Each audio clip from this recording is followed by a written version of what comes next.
ہمیشہ کپڑا استادہ سونا پایا، جتی استادہ سب تو مہنگی پائی ہے.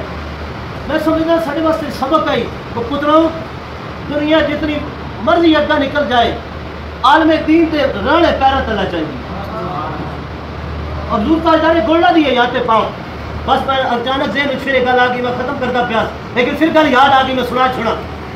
حضور تاجدار گولڈا نا پاک پتن شریف تشریف لے گئے. اس وقت اتنے سجادہ نشین صاحب سن دیوان شہد محمد. آپ نے حضور تاجدار گولڈا میں دیکھا نا، بڑا خوبصورت عالی شان لباس، خوبصورت جتیاں، خوبصورت انداز، بڑی وجاہت اور شان و شوکت نال آپ تشریف لے گئے.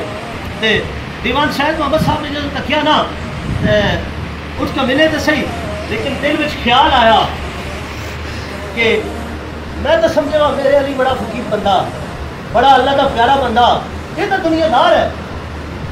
مجھے خیال آیا نا پھر میرے علی شاہ میرے نبی کا غلام ہے، کوئی عام نہیں، میرے نبی دی آل ہے. پھر میرے علی شاہ نو اور میرے بزرگ فرماتے ہیں کہ جدو نا علماء دی مجلس وچ پو تو زبان سنبھال کے بہو، اللہ والے دی مجلس وچ پو تو دل تھام کے بیٹھے کرو، دل سنبھال کے بیٹھے کرو. دیوان شاہد محمد صاحب کے دل وچ خیال آیا اور یار میرے علی شاہ تے دنیا دار بندہ. حضور پیر میرے علی شاہ نے مجلس لگی نا فوراً بیان کرنا شروع کر دیتا. فرمایا او لوگوں، میرے مصطفیٰ کریم صلی اللہ علیہ وسلم کا ایک فرمان ہے، اللہ جمیل و یحب الجمال، اللہ خود بھی سونا ہے، سونی شہر پسند کرتا ہے. اللہ خود خوبصورت ہے کہ خوبصورتی نو پسند فرمانا.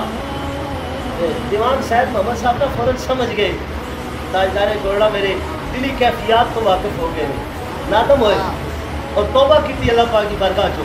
یا اللہ میں بھٹک گیا، تیرے بلی نے متعلق میرے ذہن میں غلط خیال آ گیا، تیرے بلی نے متعلق میرے ذہن میں غلط خیال آ گیا. دنیا تا محمد عربی دا غلام بنا میں تے شان نہ رکھ